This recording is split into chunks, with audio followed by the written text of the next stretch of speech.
Good morning everyone. Last class में हम लोगों ने सीरीज कॉम्बिनेशन ऑफ बैटरीज पढ़ा था। आज हम लोग पढ़ेंगे parallel combination of batteries.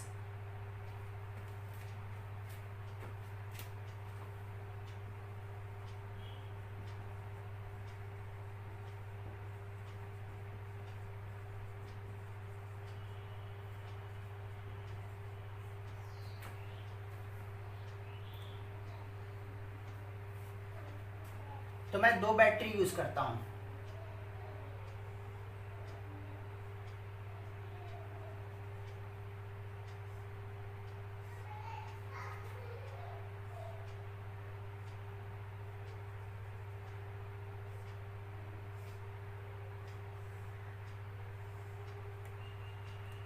EMF E1 internal resistance R1, EMF E2 internal resistance R2।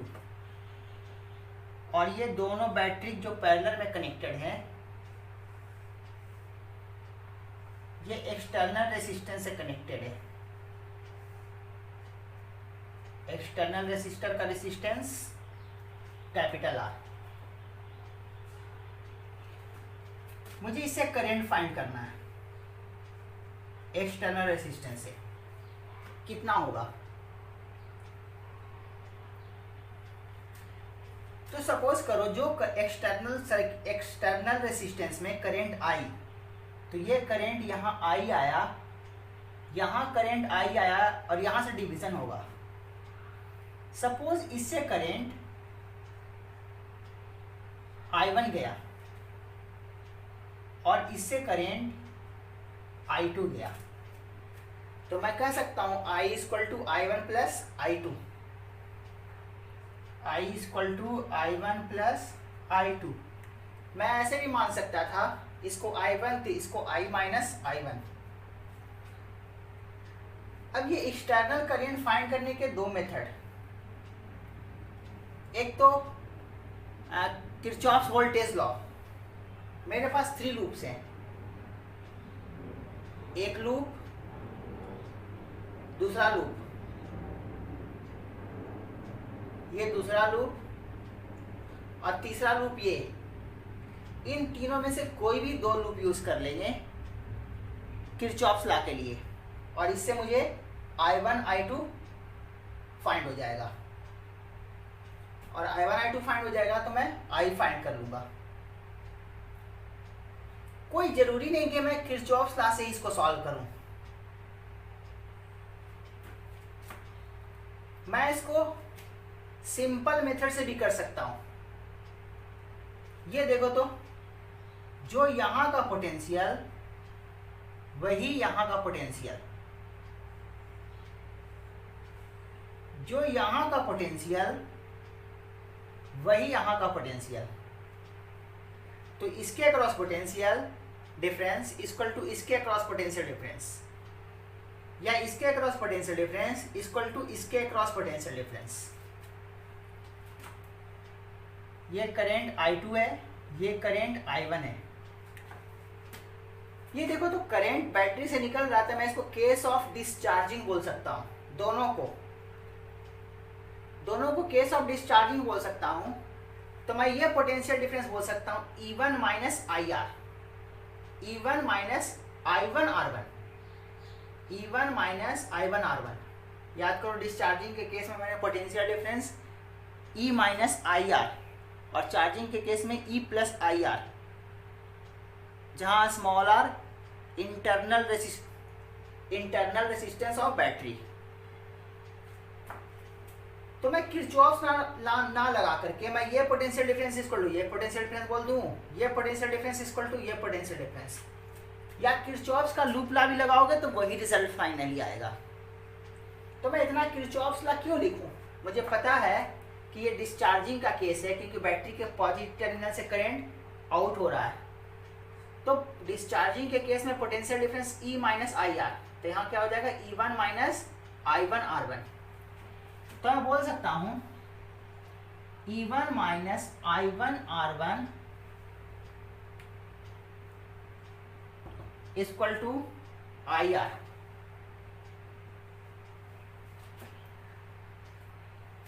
मैं क्या करता हूँ, इस I1 को इस साइड ले जाता हूँ, I1 R1 plus IR equal to E1। मैं सिर्फ I1 लिखना चाहता हूँ, तो R1 से डिवाइड कर देता हूँ दोनों साइड, तो यहाँ क्या हो जाएगा I1, इसको R1 से डिवाइड करूंगा, ये बनेगा, ये फर्स्ट इक्वेशन।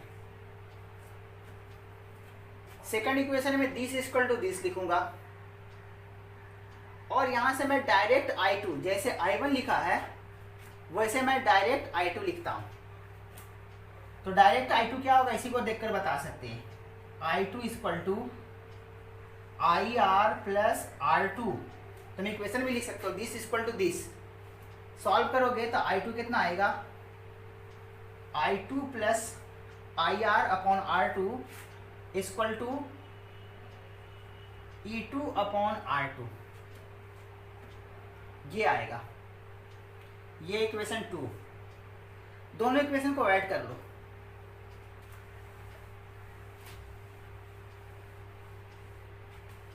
दोनों इक्वेशन को ऐड करेंगे तो ये I1 प्लस I2 I बन जाएगा, I प्लस यहां से IR कॉमन कर लेता हूं, 1/R1 plus 1/R2 equal to, इधर हो जाएगा E1 upon R1 plus E2 upon R2।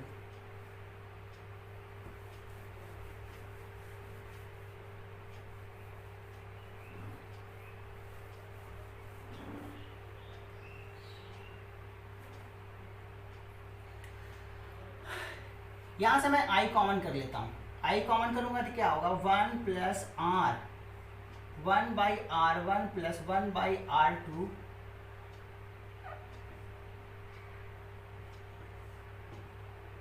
Equal to E1/R1 plus E2/R2।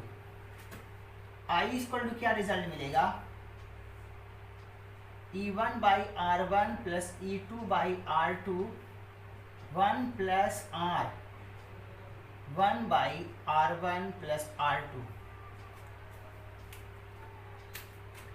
ये तो दो बैटरीज जब पैरेलल में है तो एक्सटर्नल से करंट में ऐसा लिख रहा हूं।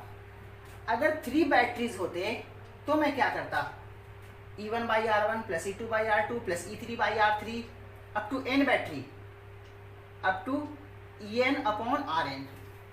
और वैसे ही यहां पर क्या हो जाएगा, नीचे 1 plus capital R external resistance into 1/R1 plus 1/R2 plus 1/R3 plus 1/R4 up to 1 upon Rn।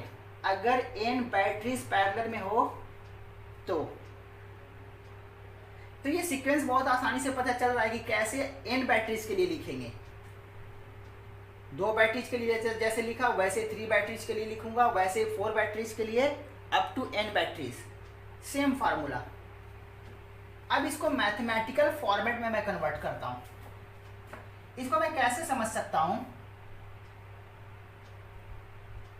Summation of E upon R, EI upon RI, summation of EI upon RI upon 1 plus R, और ये summation of 1 upon RI, चाहे जितने batteries हो, इसमें 3 हो तो I का value 1 से लेकर 3 तक, n हो तो I का वैल्यू 1 से लेकर n तक। अब मैं इस डायग्राम को रब कर देता हूं।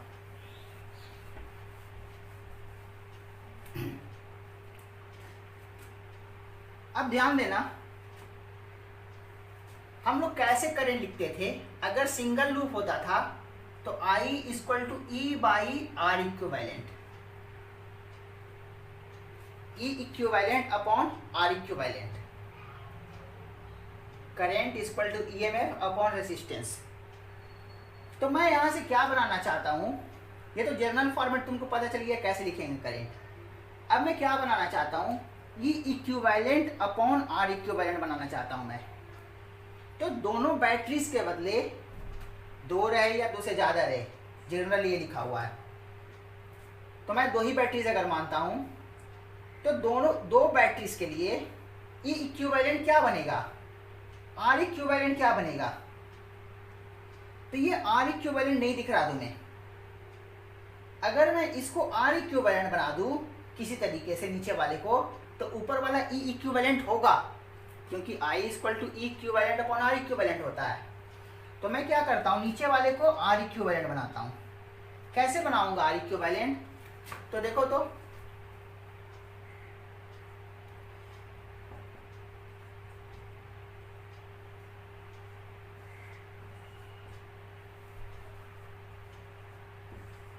कैपिटल आर, R1, R2, ये दोनों पैरेलल में एक दूसरे के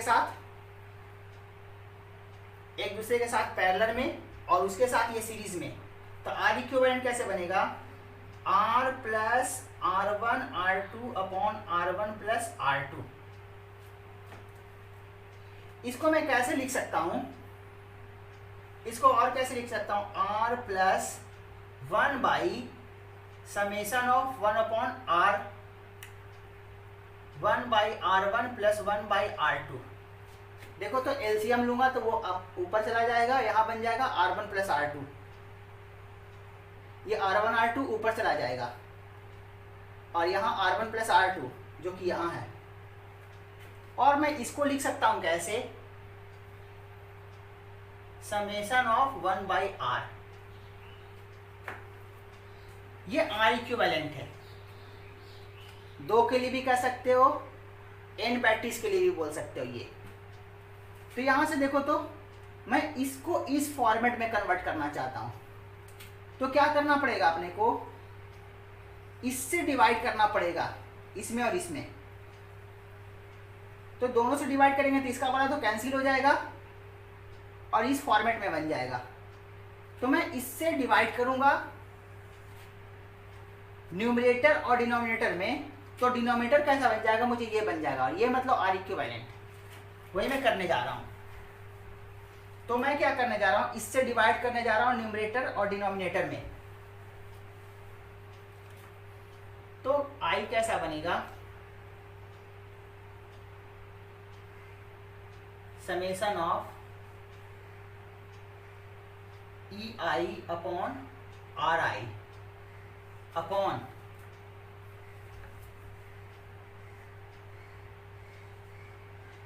EI अपॉन RI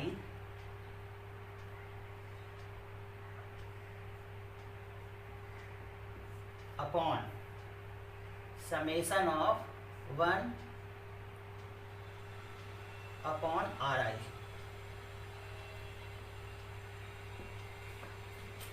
तो इससे डिवाइड करूंगा तो क्या बनेगा, 1 अपॉन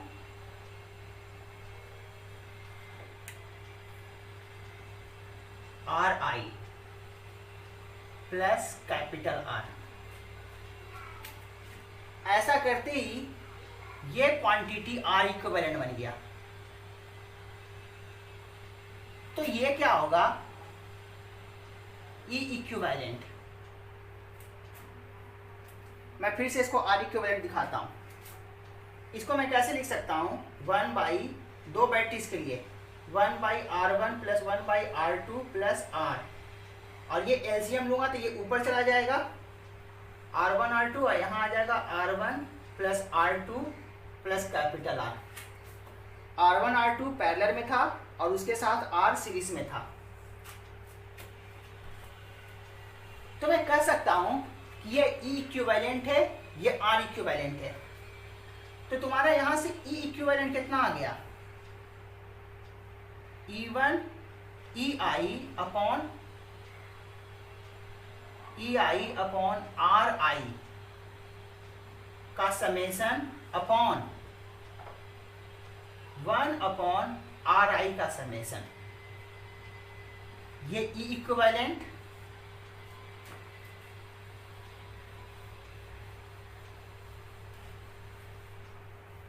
और R इक्विवेलेंट कैसा आएगा, R plus 1 by summation of RI। ये R इक्विवेलेंट का फार्मूला। अब यहां से क्वेश्चन आते हैं, यहां से ई इक्विवेलेंट का क्वेश्चन एक एसी वर्मा में दिया हुआ है, वो तुम देख भी सकते हो। तो अगर मैं कहूं तुम्हारे पास n बैटरीज है और n बैटरीज में सारे बैटरीज का ईएमएफ सेम E और इंटरनल रेजिस्टेंस सबका सेम जो कि स्मॉल r है, तो ई इक्विवेलेंट क्या आएगा? For n batteries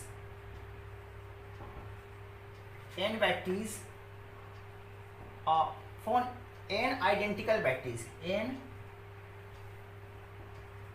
identical batteries, each of EMF E and internal resistance small r are in parallel combination,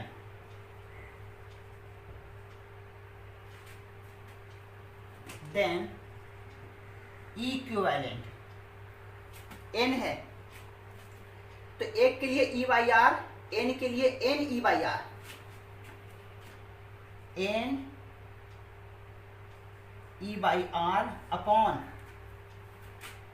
ऐसा n बार 1 by R 1 by R 1 by R up to n times, तो क्या हो जाएगा n बाई आर, n से n cancel, r से r cancel.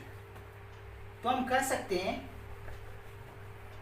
कि E equivalent individual के बराबर आ जाएगा। क्लियर हो गया बात?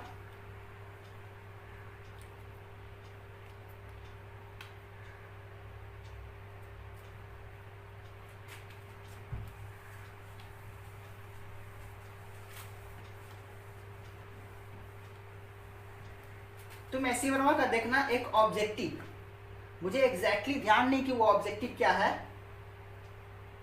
शायद ऐसा है कि दो बैटरीज जो या दो से अधिक बैटरीज पैरेलल में हो तो इंडिविजुअल का वैल्यू इक्विवेलेंट का वैल्यू इंडिविजुअल से भी कम हो जाएगा,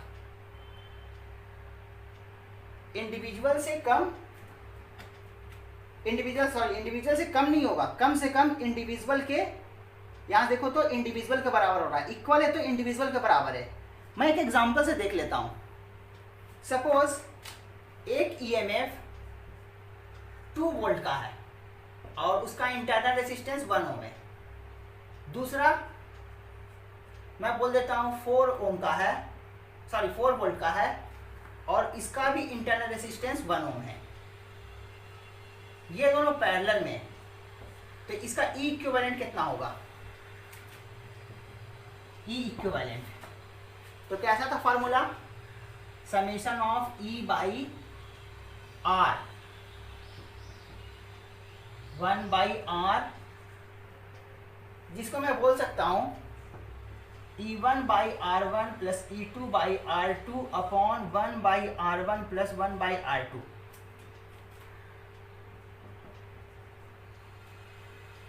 तो यहां से क्या हो जाएगा 2 by 1 plus 4 by 1 upon 1 by 1 plus 1 by 1, तो ये कितना हो जाएगा? ये हो जाएगा 6 और नीचे हो जाएगा 2।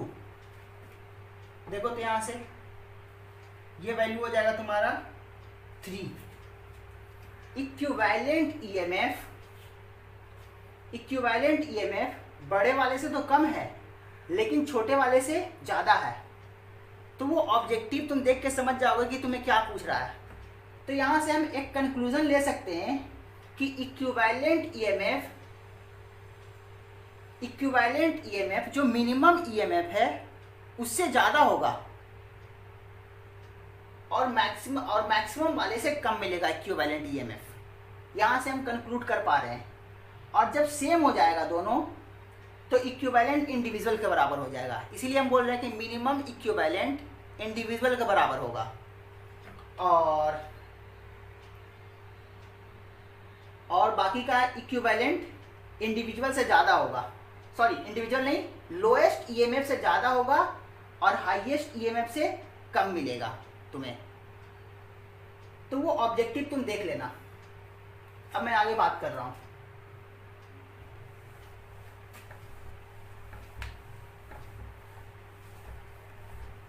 फिर से मैं डायग्राम कर रहा हूँ पैरेलल कॉम्बिनेशन का।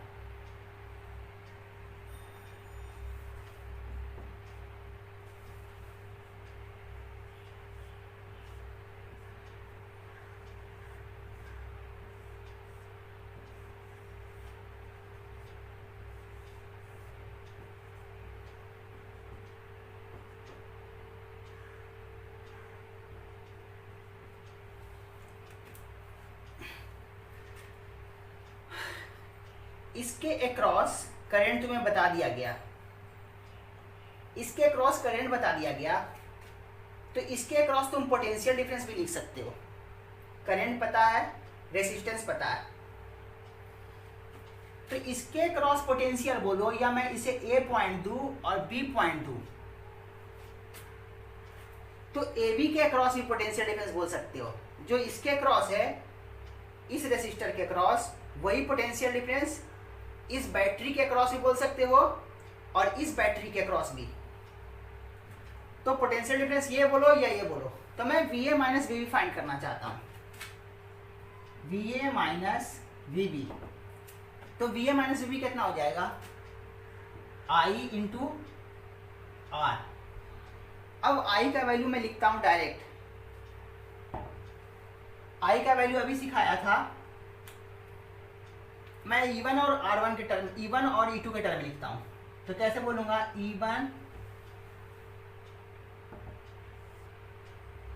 E1 upon R1 plus E2 upon R2, और था यहां 1 plus capital R, 1 by R1 plus 1 by R2। ये I आया था दो बैटरीज के लिए, और ये R। इस R को मैं इससे डिवाइड कर देता हूं, यहां ले आता हूं, इस तरह से कर देता हूं। इस R को मैं यहां लाऊंगा तो इससे भी डिवाइड होगा, तो ये R तो कैंसिल हो जाएगा और इसके साथ 1 बाई R हो जाएगा। तो रिजल्ट क्या होगा, इस R को मैं इससे डिवाइड कर रहा हूं, तो क्या लिखूंगा मैं, E1 upon R1 plus E2 upon R2 upon 1 by capital R plus 1 by R1 plus 1 upon R2।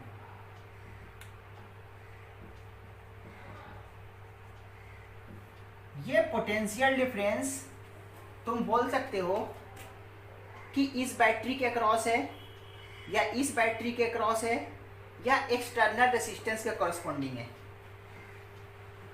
इसके क्रॉस देखो, या इसके क्रॉस देखो, या इसके क्रॉस देखो, पोटेंशियल डिफरेंस ये मिल रहा है।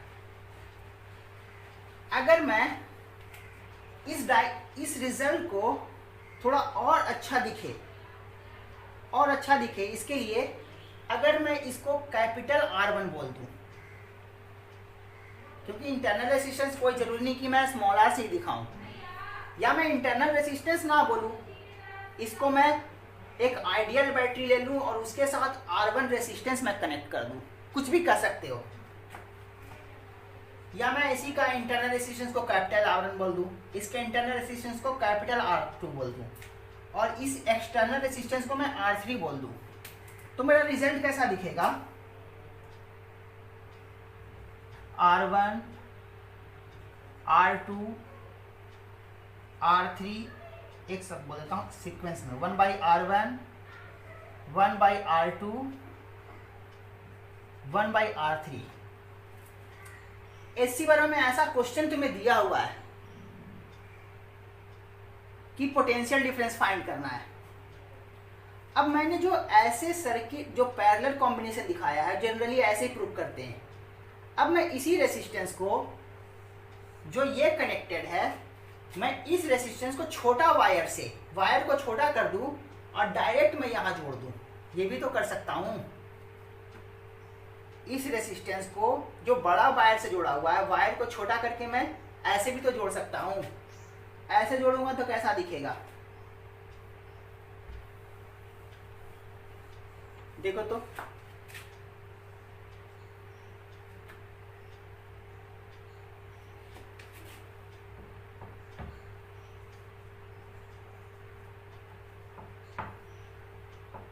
तो यहां से मैं पोटेंशियल डिफरेंस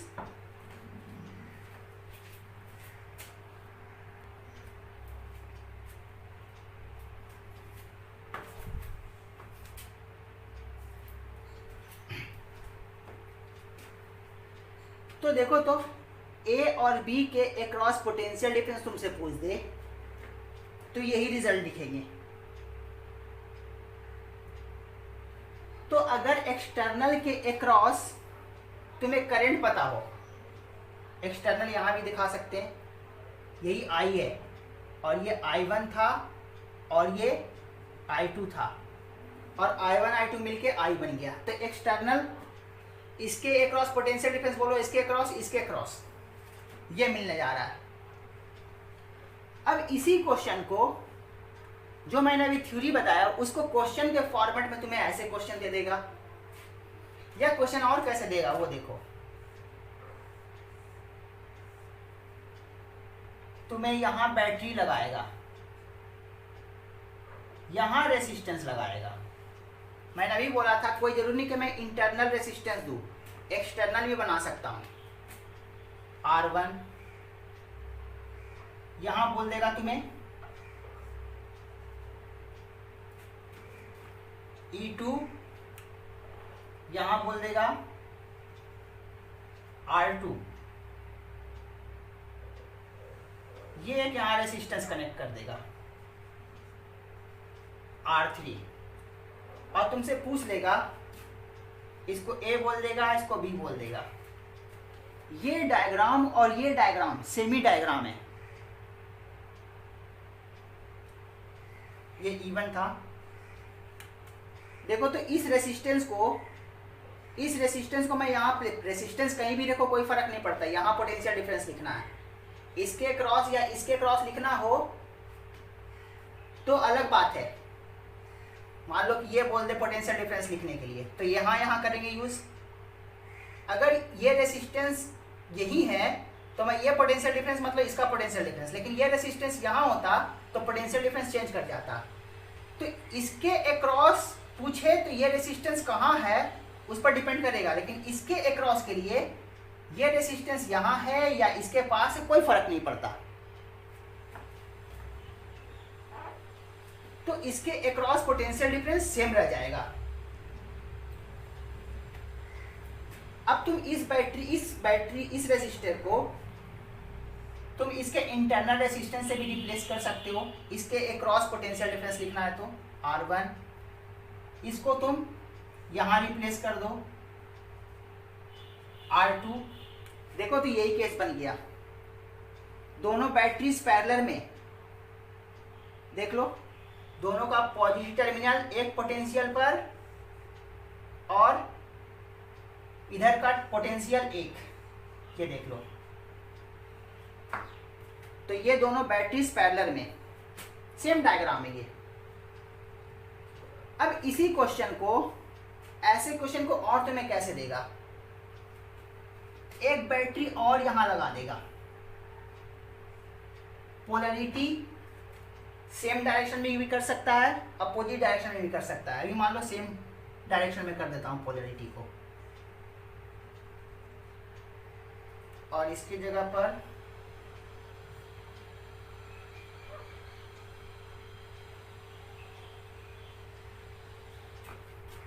इसको मैं E3 R3, E4 R4। ये देखो तो दोनों बैटरीज एक दूसरे को सपोर्ट कर रहा है, एक दूसरे को सपोर्ट कर रहा है। ये दोनों सीरीज में है, ये दोनों बैटरी सीरीज में, ये दोनों बैटरी सीरीज में। तो मैं इन दोनों बैटरीज को एक बैटरीज बोल सकता हूं।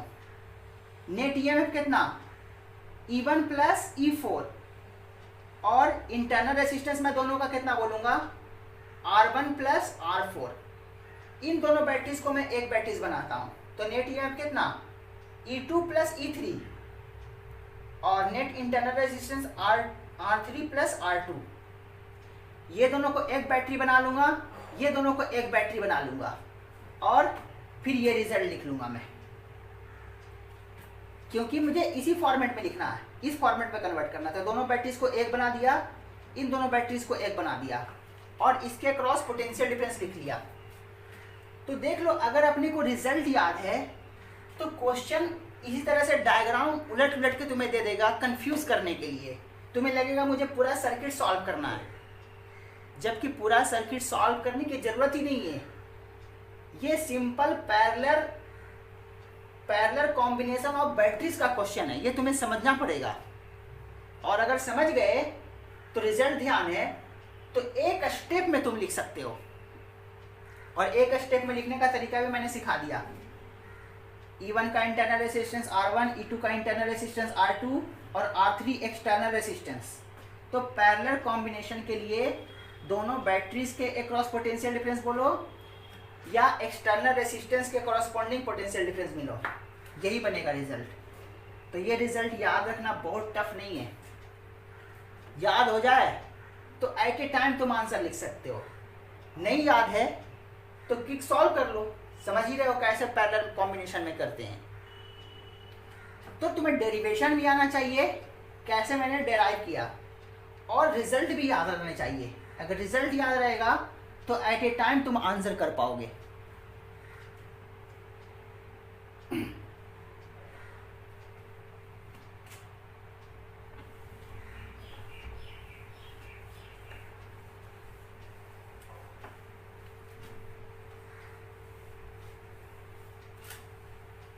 कभी कभी इसी फॉर्मेट के क्वेश्चन में दोनों बैटरी जो दोनों का पोलरिटी पॉजिटिव प्लेट दोनों एक से जुड़ा हुआ था, एक पोटेंशियल पर, और नेगेटिव प्लेट एक पोटेंशियल पर। कभी कभी क्वेश्चन में पॉजिटिव प्लेट को, एक बैटरी का पॉजिटिव प्लेट को दूसरे बैटरी के नेगेटिव प्लेट से कनेक्ट करेगा, और पहले वाले का नेगेटिव का दूसरे को पॉजिटिव से। तो हम एक्सटर्नल सर्किट में करंट कैसे लिखेंगे, वो डायग्राम मैं तुम्हें दिखा रहा हूँ। E1 R1 ये, और ये देखो टर्मिनल वर्ड दिया गया।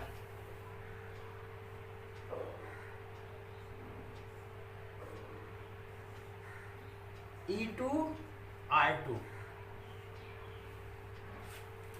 पोलैरिटी चेंज कर दिया गया। प्रीवियस क्वेश्चन में क्या था, इधर पॉजिटिव था तो इसका भी पॉजिटिव इधर था, नेगेटिव प्लेट इधर था, इसका भी नेगेटिव प्लेट इधर था।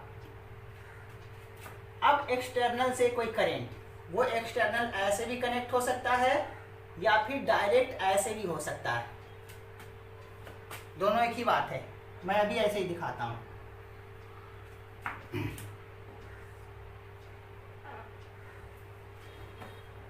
अगर ऐसे रहे तो एक्सटर्नल से करंट क्या लिखेंगे।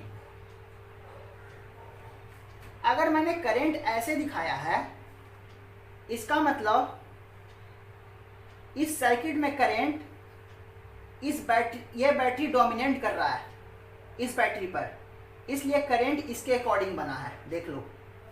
लेकिन अगर ये बैटरी डोमिनेट करता इस पर, तो सर्किट में एक्सटर्नल में करंट ऐसे होता, क्योंकि करंट इसके अकॉर्डिंग डिस्ट्रीब्यूट होता। तो अगर मैंने करंट ये दिखाया है, इसका मतलब ये बैटरी का ईएमएफ ज़्यादा है इस बैटरी से, इसलिए करंट का डायरेक्शन ये बना है। अगर इसका ईएमएफ ज़्यादा होता तो करंट का डायरेक्शन ये बनता है एक्सटर्नल से। अब यहाँ पर ध्यान करने वाली क्या बात है कि जो पहले मैं कैसे लिख रहा था एक्सटर्नल से current, E1 upon R1 plus E2 upon R2 1 plus R 1 by R1 plus 1 by R2, यही मैं एक्सटर्नल से करंट लिख रहा था। एक्सटर्नल से करंट ये लिख रहा था। अब मैंने पोलैरिटी चेंज कर दिया, तो इसके अकॉर्डिंग करंट लिख रहा हूं, तो इसको तो पॉजिटिव लिखूंगा ईएमएफ, लेकिन इसका ईएमएफ मैं नेगेटिव लिखूंगा, नेगेटिव ईएमएफ लिखूंगा। तो मेरा रिजल्ट में क्या चेंजिंग आएगा, ये चेंजिंग आएगा, ये चेंजिंग आएगा। बस इतना ही चेंजिंग करना है, बाकी कहीं पर कोई प्लस माइनस नहीं होगा, क्योंकि रेसिस्टेंस अभी भी दोनों पैरेलल में ही है। इसके पोलैरिटी चेंज होने से इस रेसिस्टेंस के इक्विवेलेंट में कोई फर्क नहीं पड़ने जा रहा है, नेट इक्विवेलेंट में भी। तो जिसके अकॉर्डिंग करंट होगा वो बैटरी पॉजिटिव बनेगा, और जिसके अकॉर्डिंग करंट नहीं होगा वो निगेटिव में ईएमएफ जाएगा। ये जो मैंने लिखा है डायरेक्ट, इसका तुम एक्सप्रेशन भी लिख सकते हो, क्विक सॉल्व कर सकते हो। कैसे, ये देखो तो इसके अकॉर्डिंग करंट मान लो ये I1 है और ये I2 करंट मैं बोल देता हूं, I = I1 + I2। तो देखो तो ये वाला केस डिस्चार्जिंग का है और ये वाला केस चार्जिंग का बन जाता है। देख लो बैटरी के पॉजिटिव में करंट एंटर कर रहा है। तो डिस्चार्जिंग के केस में कैसे लिखते थे, E1 - I1 R1 = IR। और यहां से कैसे लिखूंगा मैं, यहां से ध्यान दो, बहुत ध्यान देने वाली बात है। This potential difference, this minus this को मैं बोल रहा हूं IR, दिस माइनस दिस को बोलूंगा, दिस माइनस दिस को बोलूंगा -IR। तो मैं ये वाला दिस पोटेंशियल माइनस दिस लिखने जा रहा हूं, दिस माइनस दिस। तो दिस माइनस दिस होगा E2 + I2 R2। This minus this minus के साथ हो जाएगा, याद करो चार्जिंग के केस में this minus this = E2 + IR2, E2 + I2 R2 = this minus this = this minus this, और दिस माइनस दिस होगा -IR।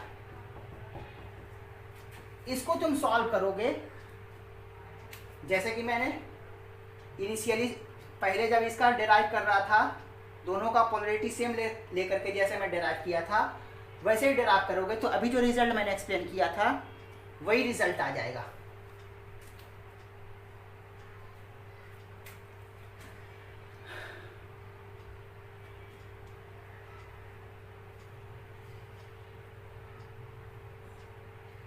क्लियर है?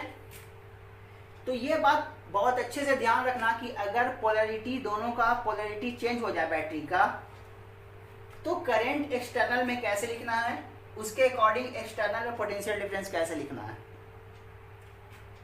अब एससी वर्मा में एक क्वेश्चन दिया हुआ है, वर्कआउट में क्वेश्चन दिया हुआ है, उसका सॉल्यूशन भी दिया हुआ है। तुम देखना कि सॉल्यूशन कितना टफ है, और अभी जो मैंने एक्सप्लेन किया है उसके बेसिस पर तुम एक स्टेप में, सिंगल स्टेप में आंसर कर सकते हो। वहां भी वही क्वेश्चन दिया हुआ है, इस तरह से एक बैटरी यहां दे दिया, एक बैटरी यहां दे दिया,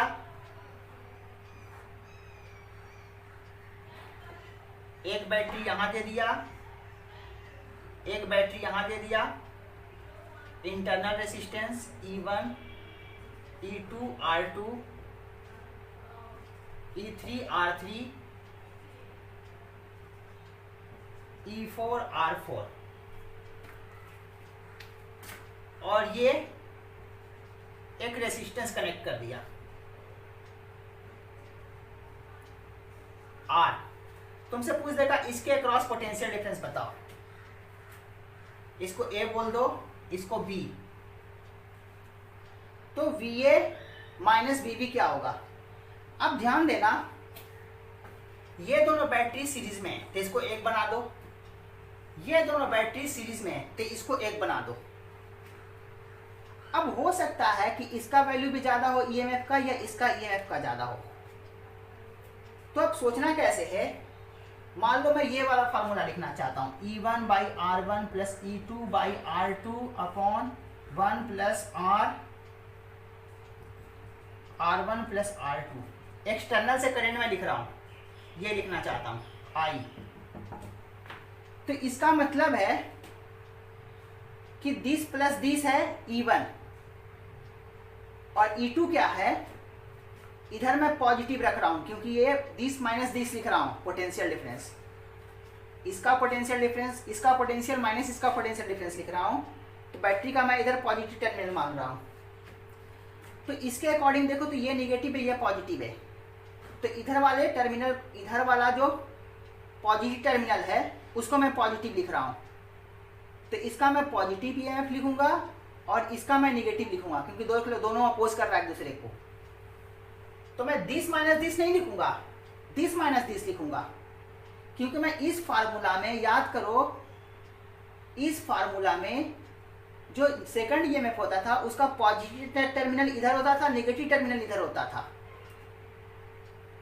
this potential minus this potential लिख रहे हैं, तो इधर का पॉजिटिव टर्मिनल, इधर का नेगेटिव टर्मिनल, इधर का पॉजिटिव टर्मिनल, इधर का नेगेटिव टर्मिनल। तो ये तो सही है, लेकिन यहां पर क्या है, इधर नेगेटिव दे दिया है, ये क्या किया, दोनों बैटरी अपोज कर रहा है एक दूसरे को। तो नेट ईएमएफ लिखेंगे इसमें वो दिस माइनस दिस लिखेंगे। अगर मैं ये वाला लिख दूं फॉर्मूला, ये वाला लिख दूं, तो इसके अकॉर्डिंग लिखूंगा ईएमएफ, और इसके अकॉर्डिंग ईएमएफ कितना हो जाएगा, E4, E2 के जगह, E2 के जगह क्या लिखूंगा मैं, E4 माइनस E3। ये बात ध्यान रखना चाहिए तुम्हें, और अगर ये ध्यान है तो देख लेना 1 स्टेप में तुम आंसर लिख दोगे। वो क्वेश्चन तुम देखना ऐसी वर्मा का, सॉल्व करने की कोई जरूरत नहीं है। या फिर मैंने बेसिक मेथड भी सिखाया है, बेसिक मेथड में पोटेंशियल मेथड। अब पोटेंशियल में भी कभी कभी ऐसे क्वेश्चन रहे तो पोटेंशियल से कैसे सॉल्व करो।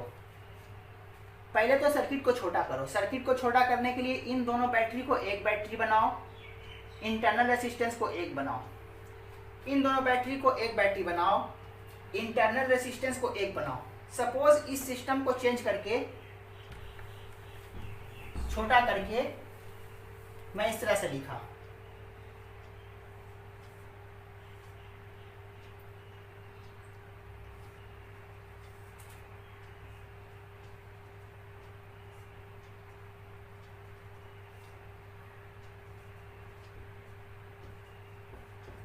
छोटा कर दिया, दोनों बैटरीज को सीरीज में था इसलिए दोनों को ऐड करके एक छोटा बैटरी बना दिया, एक सिस्टम बना दिया। यहाँ भी 2 बैटरीज था, वो सीरीज में था, इसके कारण इक्विवेलेंट मैंने लिख दिया, तो ऐसा कुछ बना। ये एक्सटर्नल है, तो जाहिर है करंट ऐसे जाएगा एक्सटर्नल से। अब आपको मान लो फार्मूला याद ना हो, फार्मूला याद ना हो तो तुम क्या करो, पोटेंशियल मेथड से सॉल्व करो। और पोटेंशियल से सॉल्व करने का मैंने तरीका सिखाया है तुम्हें। कहीं पर के पोटेंशियल को 0 मानो सबसे पहले। तो मैं मान लेता हूं कि इसका पोटेंशियल 0, ये 0 पोटेंशियल, ये 0 पोटेंशियल,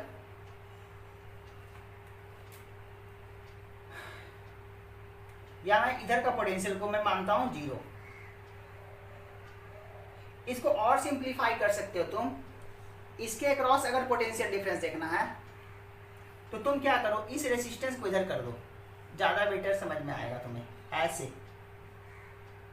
R2 ऐसे भी समझ सकते हो, और इसको मैं यहाँ कर देता हूँ, बैटरी को यहाँ कर देता हूँ, कोई फर्क नहीं पड़ता, कहीं पर भी रखो, पोलैरिटी नहीं चेंज करना चाहिए। R1 और ये कह दो E1। अब ध्यान दो, इसका मैं पोटेंशियल 0 बोलता हूं, तो 0 पोटेंशियल, 0 पोटेंशियल, 0 पोटेंशियल। यहां का पोटेंशियल क्या होगा, ये 0 पोटेंशियल है तो इसका पोटेंशियल E2 होगा, E2 होगा। ये 0 पोटेंशियल है तो इसका पोटेंशियल E1 होगा, तो इसका भी पोटेंशियल E1 होगा, E1 होगा। यहाँ का पोटेंशियल अपने को नहीं पता, मैं इसके पोटेंशियल को नाम देता हूँ V। अब मैं कह सकता हूँ इस जंक्शन पर नेट करंट 0 है, मतलब नेट यहाँ से करंट जाने वाला, यहाँ से करंट जाने वाला, यहाँ से करंट जाने वाला, तीनों का करंट का सम 0। या मैं बोल सकता हूँ कि ये current equal to this current plus this current, या this current equal to this current plus this current, या this current equal to this current plus this current. तुम्हारी मर्जी है जंक्शन तुम कैसे लो। मैं क्या करता हूँ, तीनों यहाँ से ओरिजिनेट करने वाला करंट लिखता हूँ, तो तीनों बन जाएगा positive, I1 plus I2 plus I3 equal to 0। तो मैं कैसे लिखूंगा, I1 plus I2 plus I3 equal to 0। I1 कितना, V minus E1, V minus E1 upon R1, potential difference upon resistance current, this potential difference V minus 0 upon R, V upon R, ये current plus ये current कितना, V minus E2 upon R2, तीनों current का सम 0। अब यहां से मैं अगर V फाइंड कर लूं तो पोटेंशियल डिफरेंस भी V ही है, एक्सटर्नल के क्रॉस पता चल जाएगा। कुछ भी पता करना हो या इसके क्रॉस करंट डिवाइड करना हो तो V पता चल गया, R से डिवाइड कर दो, देख लो कितना आसानी से फाइंड कर रहे हैं। बल्कि ये मेथड, पोटेंशियल मेथड तो उस मेथड से भी आसान है जो मैंने एक्सप्लेन किया था शुरू में, पैरेलल कॉम्बिनेशन में। दोनों का डिस्चार्जिंग वाला केस, बैटरी के अबाउट केस ऑफ डिस्चार्जिंग में potential difference equal to external के अक्रॉस, एक्सटर्नल रेसिस्टेंस के अक्रॉस पोटेंशियल डिफरेंस, उससे भी ये आसान है। देखो तो यहाँ V फाइंड करते ही सब कुछ फाइंड हो जाएगा। तो मैं क्या करता हूँ, V को यहीं रख लेता हूँ और बाकी सबको उधर भेज देता हूँ। तो यहाँ से 1/R1, यहाँ से 1/R2, यहाँ से 1/R इक्वल टू कितना, E1/R1 उधर जा गया plus E2/R2, V equal to क्या, E1/R1 plus E2/R2 upon 1/R1 plus 1/R2 plus 1/R। देख लो पोटेंशियल डिफरेंस कितना आसानी से मैंने फाइंड किया। और जो पैरेलल कॉम्बिनेशन ऑफ बैटरी में जो एक्सप्लेन किया था स्टार्टिंग में आज के क्लास के, उससे तो ज़्यादा आसान है ये। 2 स्टेप, एक स्टेप में मैंने इक्वेशन लिखा और दूसरे स्टेप में मुझे आंसर पता चल गया क्या होगा। तो देख लो पोटेंशियल डिफरेंस कितना आसानी से मैंने फाइंड कर लिया। अब पोटेंशियल डिफरेंस करंट फाइंड करना है इससे, तो मैं क्या करूंगा, I equal to V/R, R से डिवाइड करूंगा तो इसमें करंट पता चल जाएगा। तो कितना इजी मेथड है ये देख लो। तुम प्रैक्टिस करोगे, विगरस प्रैक्टिस करोगे तो जैसे मुझे रिजल्ट याद है वैसे तुम्हें भी रिजल्ट याद होगा, लेकिन प्रैक्टिस अच्छे से रहना चाहिए। तो ये बहुत अच्छे से तुम्हें आना चाहिए क्योंकि यहाँ से क्वेश्चन अक्सर आते हैं। ये सर्किट ऐसे दे देगा, कंफ्यूज हो जाओगे तुम। क्लियर हो गया बात? अब मैं आगे बढ़ता हूं। आगे मैं एक्सप्लेन करूंगा अमीटर।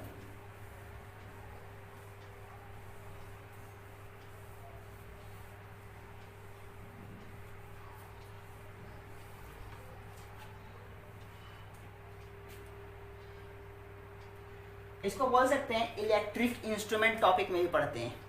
अभी क्या पढ़ेंगे इलेक्ट्रिक इंस्ट्रूमेंट में, अमीटर, वोल्टमीटर, पोटेंशियोमीटर। तो अमीटर के बारे में पढ़ रहे हैं।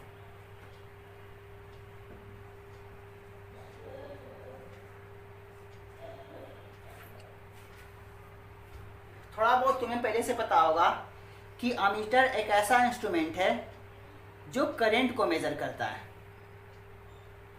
तो तो मैं लिखता हूं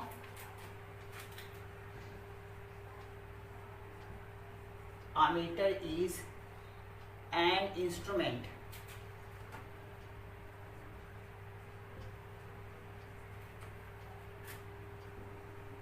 used to measure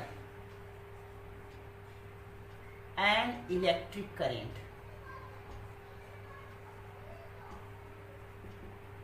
electric current को मेजर करने के लिए अमीटर को यूज करते हैं।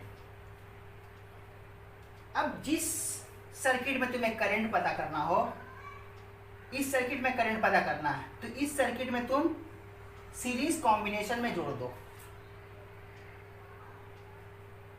इलेक्ट्रिक अप्लायंस जो भी हो, रेसिस्टेंस हो, उसके साथ सीरीज में कनेक्ट कर दो, क्योंकि इसमें तुम्हें करंट फाइंड करना है इस वायर में, तो रेसिस्टेंस से सीरीज में कनेक्ट कर दो अमीटर को। तो इसको कैसे कनेक्ट करते हैं? सीरीज कॉम्बिनेशन में। तो मैं लिख रहा हूं to measure an electric current,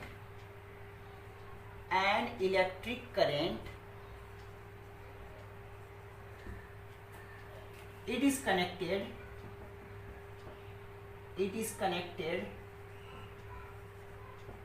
in series with segment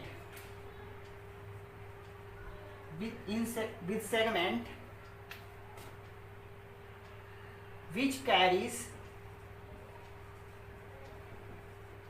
carries current.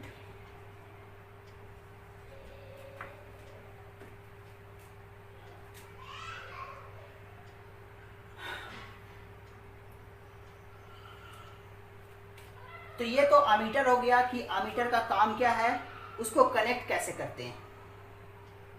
अब अमीटर में होता क्या है?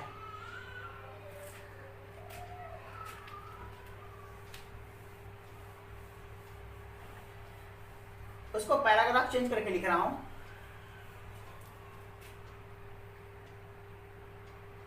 It consists of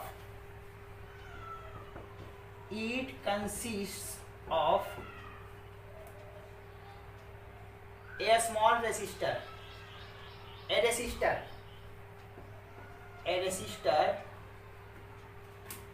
of a small resistance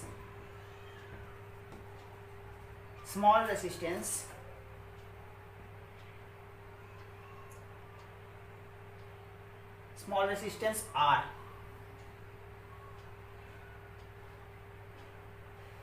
इसको शंट भी बोलते हैं, called shunt. It consists of a resistor of a small resistance R connected in parallel combination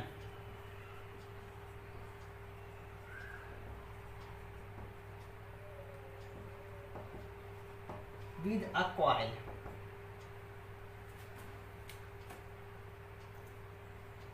तो इसका बनावट कैसा होता है? अमीटर होता क्या? अमीटर में कॉइल होता है। कॉइल कैसे होता है? उस कॉइल के इंटरनल स्ट्रक्चर के बारे में अपने को बहुत ज़्यादा नहीं पढ़ना।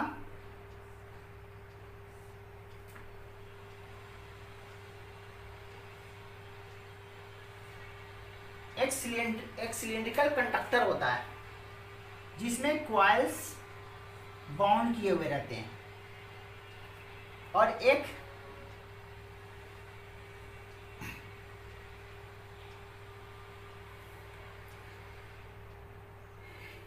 ये बोल सकते हैं कि नीडल होता है जो डिफ्लेक्शन को शो करता है। इधर एक ग्रेजुएशन किया हुआ स्केल रहता है इस तरह से, इसके just vertical position highest point पर 0 रहता है। ये 1 2 3 4 5 इस तरह से ग्रेजुएशन किया हुआ रहता है स्केल का। इधर भी 1 2 3 4 5 ग्रेजुएशन किया हुआ रहता है।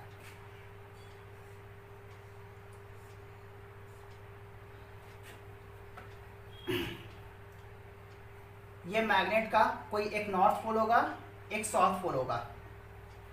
ये आगे आपको अभी एक्सप्लेन करूंगा तो पता नहीं चलेगा, क्योंकि यहाँ पर मैग्नेटिक फ्लक्स होता है। मैग्नेटिक फ्लक्स के कारण ये कॉइल मूव करता है, और कॉइल मूव करता है तो ये नीडल भी मूव करता है, और ये नीडल मूव करेगा तो डिफ्लेक्शन शो करेगा, डिफ्लेक्शन शो करेगा तो करंट मेजर होगा। जब इस कॉइल से कोई करंट नहीं फ्लो करेगा तो ये जो नीडल होगा ये 0 पर शो करेगा, मतलब कोई करंट नहीं। अब मान लो करंट लेफ्ट से राइट जा रहा है, तो डिफ्लेक्शन अगर राइटवर्ड, अगर नीडल का डिफ्लेक्शन राइटवर्ड हुआ है तो राइट से लेफ्ट करंट जा रहा होगा, तो नीडल का डिफ्लेक्शन इस तरफ होगा। तो जब करंट फ्लो करेगा इस कॉइल से तो इसमें डिफ्लेक्शन शो करेगा, और करंट नहीं पास करेगा तो 0 डिफ्लेक्शन ये बताएगा, मतलब कोई डिफ्लेक्शन नहीं। ये कॉइल है। इस कॉइल को ऐसे ना दिखा करके, इसका मैं इंटरनल स्ट्रक्चर के बारे में एक्सप्लेन किया हूं। इस कॉइल को मैं जस्ट एक कॉइल की तरह दिखाऊंगा। इस तरह से मैं कॉइल दिखाऊंगा, यही कॉइल है, और इस कॉइल के साथ पैरेलल कॉम्बिनेशन में एक स्मॉल रेसिस्टेंस, जिसको शंट अभी बोला था, ये कनेक्टेड रहता है। इस कॉइल का भी रेसिस्टेंस होता है, मैं इसको बोल रहा हूं रेसिस्टेंस ऑफ कॉइल। ये पूरा जो सिस्टम मैंने दिखाया है, ये सिस्टम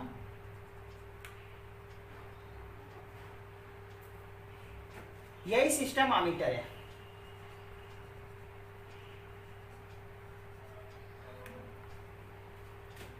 तो तुम बता सकते हो कि एमीटर का रेसिस्टेंस कितना है। यहाँ रेसिस्टेंस ऑफ एमीटर क्या होगा, ये दोनों पैरेलल में है, तो क्या बोलूंगा मैं, R/C प्लस R, ये एमीटर का रेसिस्टेंस है। और इस एमीटर को मैं कॉइल और शंट पैरेलल में कनेक्टेड है। इस सिस्टम को पूरे को एमीटर दिखाने का तरीका क्या है,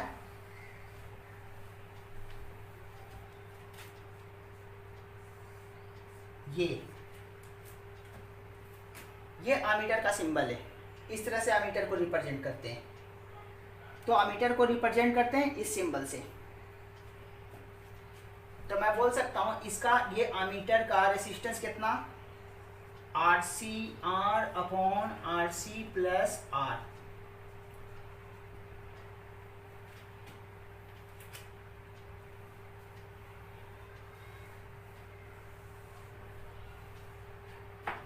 अब यहाँ पर जो एमीटर में मैंने जो शंट लगाया है उसका रेसिस्टेंस वेरी स्मॉल है। वेरी स्मॉल क्यों लेते हैं, तुमसे ये क्वेश्चन भी पूछ सकता है, 1 मार्क्स में, 2 मार्क्स में पूछ सकता है कि ये स्मॉल रेसिस्टेंस ही क्यों लेते हैं। तो उसको मैं एक्सप्लेन कर रहा हूँ कि स्मॉल रेसिस्टेंस क्यों लेते हैं एमीटर का पैरेलल में।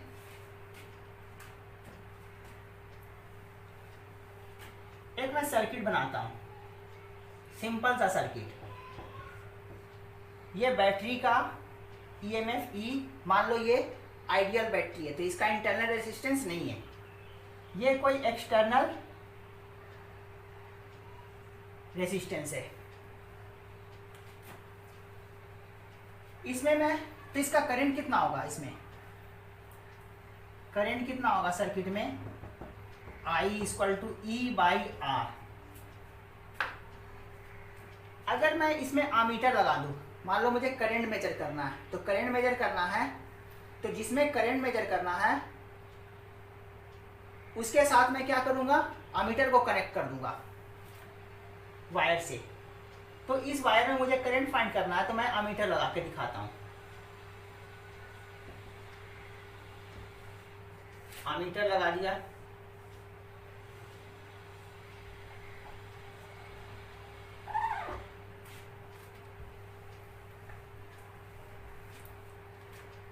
इस एमीटर का भी कुछ रेसिस्टेंस है, तो अब मेरे पास रेसिस्टेंस कितना, सर्किट सेम था, बैटरी भी सेम, रेसिस्टेंस भी सेम, एमीटर लगा दिया, तो अब सर्किट में करंट कितना,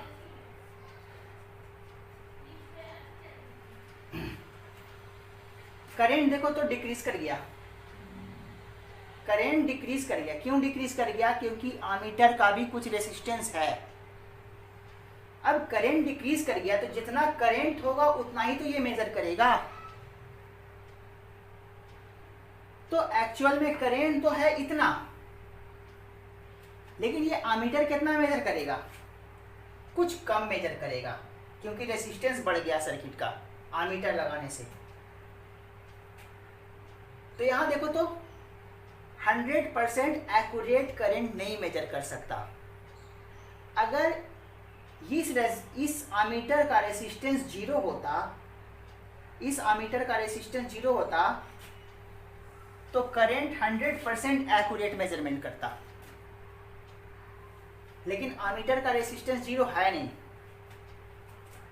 और जीरो कर भी नहीं सकते। तो हम कर क्या सकते हैं? रेसिस्टेंस को कम से कम कर सकते हैं। जीरो तो नहीं कर सकते एमीटर के रेसिस्टेंस को, तो कम से कम जितना कम कर पाए हम एमीटर के रेसिस्टेंस को जितना कम कर पाए, सर्किट में करंट उतना ही ज्यादा एक्यूरेट मेजर करेगा ये एमीटर। अब ध्यान से देखो कि एमीटर का रेसिस्टेंस क्या लिखा था मैंने। कॉइल का रेसिस्टेंस, शंट का रेजिस्टेंस, ये अगर मैं ये कह दूं कि इफ जो शंट का रेजिस्टेंस है वेरी स्मॉल है कॉइल के रेजिस्टेंस से, small R is very small than RC, तो इस कंडीशन में क्या होगा? मल्टीप्लाई में तो कोई फर्क नहीं पड़ेगा, मल्टीप्लाई में निगलेक्ट नहीं करते, लेकिन ये क्वांटिटी बहुत छोटा है इससे, तो ऐड करने से कोई बहुत ज़्यादा फर्क पड़ेगा नहीं। मान लो ये 1000 ओम का, ये 0.5 ओम का, 1000 में 0.5 जोड़ेंगे तो बहुत ज़्यादा फर्क पड़ेगा क्या? तो मैं इन दोनों के बदले क्या लिख सकता हूँ? आरसी। और देखो तो आरसी से आरसी कैंसिल हो गया, आरसी से आरसी कैंसिल हो गया, तो सिर्फ बच गया कितना? Small R. तो आर ए कितना को टेंड करेगा? अगर मैं आरसी को बहुत बड़ा कर दूंगा स्मॉल आर से, तो आर ए टेंड करेगा आर को, और आर क्या है? Internal resistance, sorry shunt. और शंट को मैं जितना कम करूंगा, शंट का वैल्यू जितना मैं कम ले सकूं, जितना मैं कम ले सकूं उतना ये कम होगा और उतना ही ज्यादा एक्यूरेट मेजरमेंट करेगा। इसीलिए हम लोग शंट का वैल्यू वेरी स्मॉल लेते हैं, क्योंकि शंट का वैल्यू वेरी स्मॉल लेंगे तो एमीटर का रेसिस्टेंस अप्रोक्सीमेटली शंट के रेसिस्टेंस के बराबर बनेगा, और शंट के बराबर अगर एमीटर का रेसिस्टेंस बना तो करंट हम ज़्यादा एक्यूरेट मेजरमेंट कर पाएंगे। 100% तो नहीं कर सकते, लेकिन ज़्यादा से ज़्यादा एक्यूरेसी ला सकते हैं मेजरमेंट में।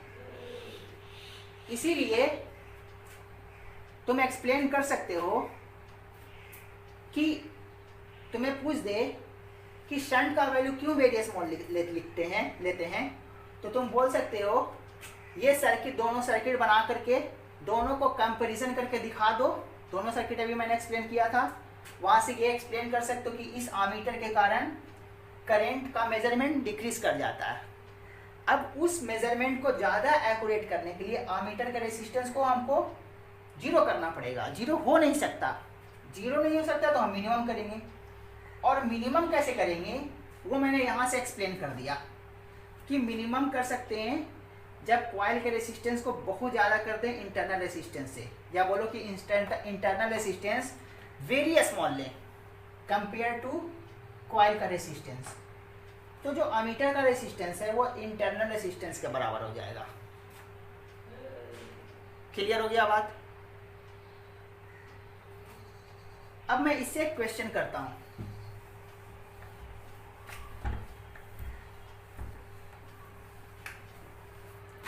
क्वेश्चन क्या है? एसी वर्मा में दिया हुआ है question 140.8 Om.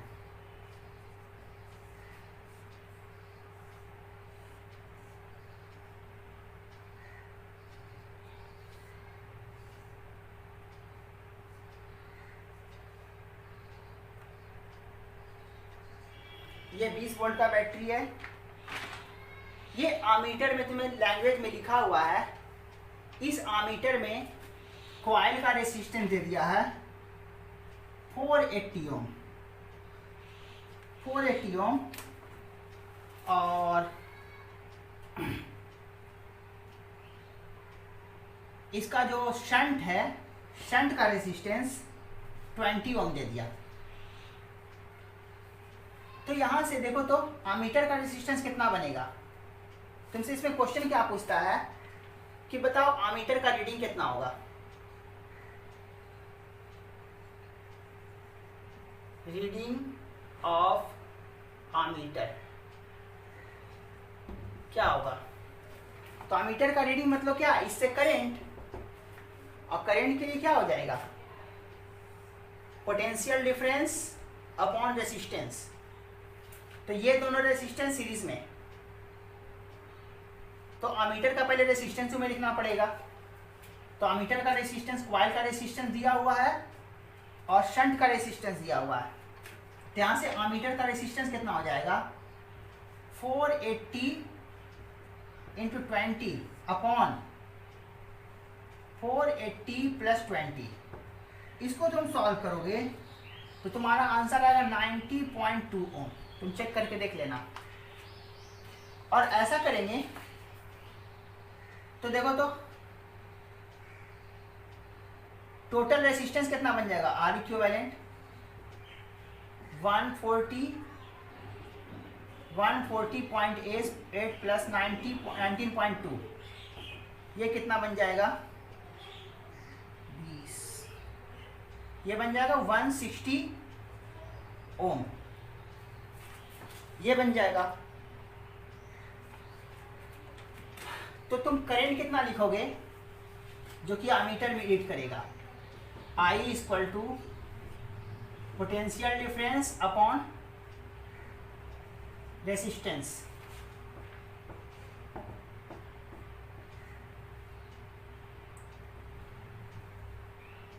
I equal to 1/8 ampere.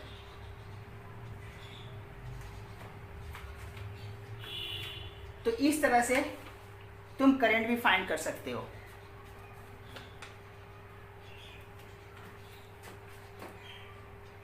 आज के लिए इतना करते हैं। अगले क्लास में वोल्ट मीटर और पोटेंशियोमीटर, जो कि बहुत इंपॉर्टेंट है तुम्हारे बोर्ड के पॉइंट ऑफ व्यू से भी और कंपटीशन के पॉइंट ऑफ व्यू से, उसको एक्सप्लेन करूंगा। अच्छा, तुम्हें एससी वर्मा का क्वेश्चन सॉल्व करना। अब यहाँ से भी बहुत सारे क्वेश्चन तुम्हें सॉल्व होंगे। तुम्हें आमीटर का रीडिंग पूछ देगा, आमीटर इसी तरह से लगाया हुआ रहेगा। आमीटर का रीडिंग, आमीटर का रीडिंग मतलब उस सर्किट में करंट, उस वायर में। अब एससी वर्मा में एक अच्छा सा क्वेश्चन दिया हुआ है इस तरह से, मुझे एग्जैक्टली ध्यान नहीं है।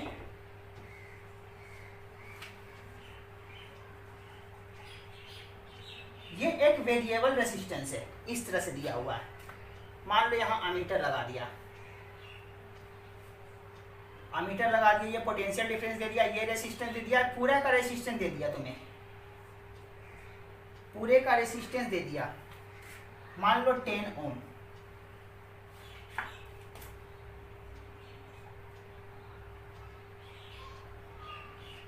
ये वेरिएबल रेसिस्टेंस को रिप्रेजेंट कर रहा है। तुमसे पूछेगा इसमें मैक्सिमम करंट कितना होगा, ये मैक्सिमम रीडिंग कितना करेगा करंट। तो करंट कैसे रीड करेगा, करंट क्या होता है, potential difference upon are equivalent. इसको मैक्सिमम करना है तो इसको मिनिमम करना पड़ेगा, इसको मिनिमम करना है तो इसको तो मैं कुछ नहीं कर सकता, इसको मिनिमम करना है तो इसको तो उतना ही लेना पड़ेगा, इसको मिनिमम करना पड़ेगा। और इसको मिनिमम करना मतलब ये रेसिस्टेंस मैं लूँ ही ना लूँ तो इसका मैं जॉकी को यहाँ कनेक्ट कर दूंगा। इसको जॉकी बोलते हैं, इसको जॉकी बोलते हैं। तो इस जॉकी को मैं यहाँ कनेक्ट कर दूंगा। तो देखो तो कोई रेसिस्टेंस इंक्लूड ही नहीं करेगा, ये वाला जो करंट होगा वो करंट यहाँ से पास कर जाएगा, तो ये रेसिस्टेंस इंक्लूड ही नहीं होगा। तो मैक्सिमम करंट के लिए इस जॉकी को मैं यहाँ शिफ्ट कर दूंगा। मिनिमम करंट पूछे, इससे मिनिमम करंट पूछे तो मैं ये मैक्सिमम लूँगा और मैक्सिमम के लिए मैं इस जॉकी को यहाँ शिफ्ट करूँगा ताकि इसका पूरा का पूरा रेसिस्टेंस इंक्लूड हो। कभी कभी ये रेसिस्टेंस इसका तो डायरेक्ट वैल्यू दे सकता है पूरा, लेकिन कभी कभी ऐसे बोल देगा इसका रेसिस्टेंस पर यूनिट लेंथ दे देगा,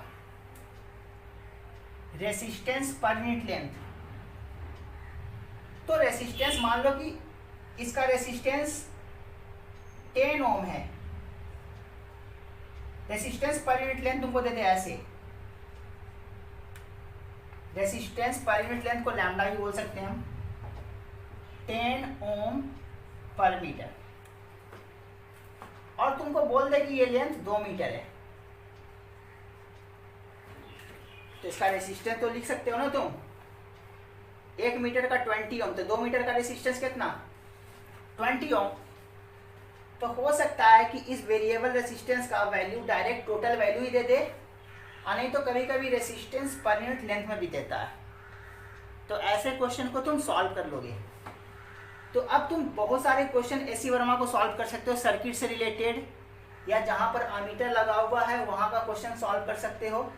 देखोगे अमीटर से रिलेटेड बहुत सारे क्वेश्चन है तुम्हारे एसी वर्मा में, उन सारे क्वेश्चन को सॉल्व करो।